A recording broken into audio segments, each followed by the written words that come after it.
Hello guys, and welcome to the Anthem VIP loading screen simulator. Now, all joking aside, like everybody else, yes, I've had my fair share of problems trying to get any recorded footage of this game. Now, I've got it running on all three platforms. We're running on PS4 Pro, we're running on Xbox One X, and we're running on PC, as you can see. It's been very hit and miss. The first 4 hours, nothing worked at all. Okay, EA said they were working on the problem and that they were rolling out the servers slowly.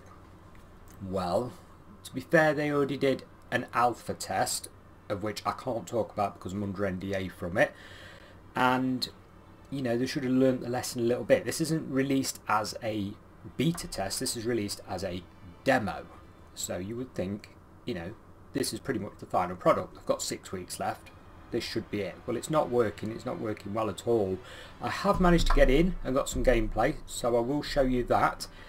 What I can tell you straight off the bat, if you're thinking of which platform to buy this on, PS4 Pro stutters badly, as you will see. It's got really low FPS. I'd say it's right down in the low 20s, probably even the teens at some point. Xbox One X fares a little bit better, but still stutters, still got FPS in the 20s, without a doubt. PC, now obviously most people will go, well, PC is the platform to buy the game on, it's a Frostbite engine. Not normal. Decent PC, yes. Okay, it will run it fine. Normal sort of PC, I mean, you see a lot of Steam users with GTX1060s and stuff. It's not going to cut it for the high and ultra settings at all. You're going to be knocking stuff down to low and medium to get this to run at a steady FPS. And by steady, I don't mean 60 locks by a long shot. Been talking to a couple of people that have even got the new RTX cards, and you know, the frame rate's up and down on those as well. Obviously, they fare a lot better, but just bear that one in mind, guys. So if you want to lock the game at 30 and have it at ultra, you'll be fine. If you want to get 60 FPS on, say, like myself, GTX 1060 6GB, I'm running a Ryzen 1600X overclocked to 4.0 and 16GB of DDR4, your best shot is to install it to an SSD. Now, I've got it running on an M.2 drive and it takes 26 seconds to load in. I mean, as an example, the consoles you can literally go off, make a cup of tea and come back and they're still loading, or they're crashed, take your pick. But my point being, use the fastest option available to yourself if you're buying this on PC. I do expect a lot of these bugs to be ironed out over the coming weeks and months. You know, big MMO games normally suffer from server problems and stuff, so I don't think this is out of the ordinary. Bear that one in mind. PC version though, I am struggling, as you can see, to get it to actually load into the game. So what I'll do, I will quickly put some footage from the PS4 version. If you look at the Fort Terrace, I don't know how you pronounce it, that area, you can see it stuttering badly. So we'll switch over to PS4 Pro now footage and you will see the stuttering effects, and then we'll switch over to Xbox One X and you'll still see the stuttering. It's not good. As for resolutions, just briefly before I do, they are scaled. So it looks like the Xbox One X keeps 4K a lot better than the PS4 Pro. The PS4 Pro seems to drop resolution a lot quicker, even in non-busy environments. So 4K, if you've got a 4K telly, you've got both consoles, the X is holding 4K better. It's not keeping it locked, it is scaling and dropping down, but it's there. PC doesn't have a resolution scale on it. I mean, Frostbite engines normally do, so this one doesn't. Whatever your graphics card is capable of. You may fare better than me at 1080p if you've got a GTX 1060, because I'm running the ultra wide, so that's more pixels. It's 2560 by 1080. You'll have to give that one a shot. But yeah, let's switch over to PS4 Pro and have a quick look at that.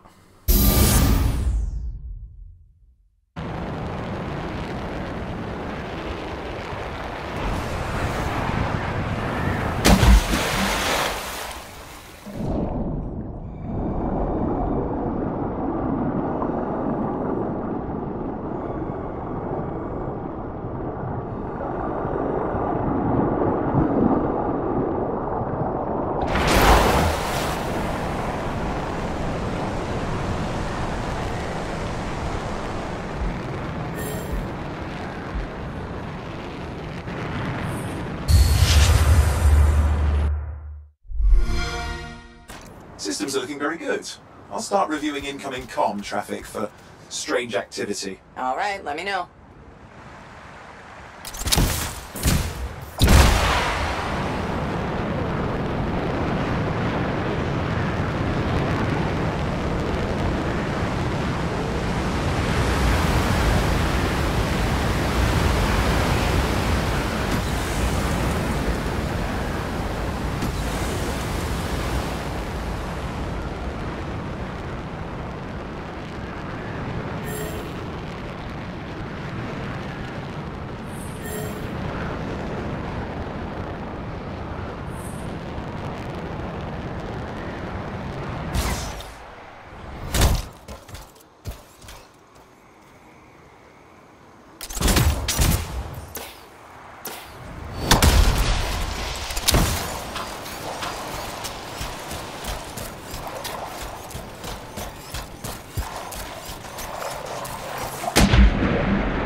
detecting some shaper fragments scattered about. You see that?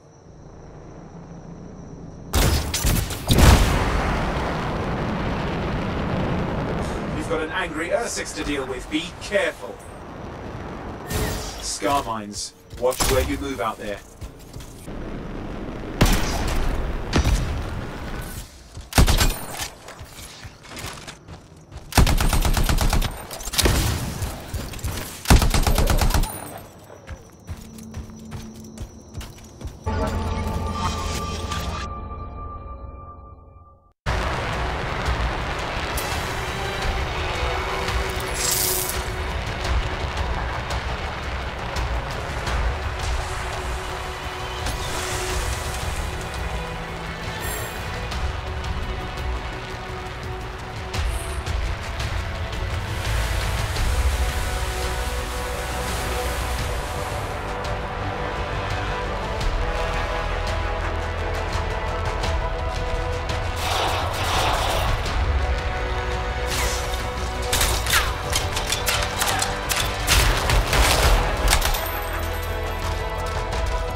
As I mentioned earlier, this is sort of my hybrid settings to try and get the FPS up from a locked 30. You're not going to get a locked 60 on a GTX 1060. I've got the overclock running on mine. Still can't get there. Even if you put everything on low, you're going to get fluctuations in big battles. It's going to drop down. So if you've got one of those cards, it's either time to upgrade to an RTX card or, you know, settle for what's happy medium. Like I say, on my settings, as you can see, it hovers around the mid 40s, 50s, sometimes the 60s in the hub. Same on the outside world really. But if we go into settings, I will quickly show you what I'm running. Try to keep it fairly high, because like I say, you're not going to hit 60. I have tried. There we go. We've got TAA, HBAA, ultra, medium, ultra, ultra, ultra, medium, high, high. That is my settings. Just to prove the point and show you what I'm on about, if we go to low, there we go, apply, come out, we're on 53, 54, look, 52, it's all over the place still. Yes, it goes up to the 70s, but it's still not good enough. So PC gamers, you have some fun tweaking this one, without a doubt.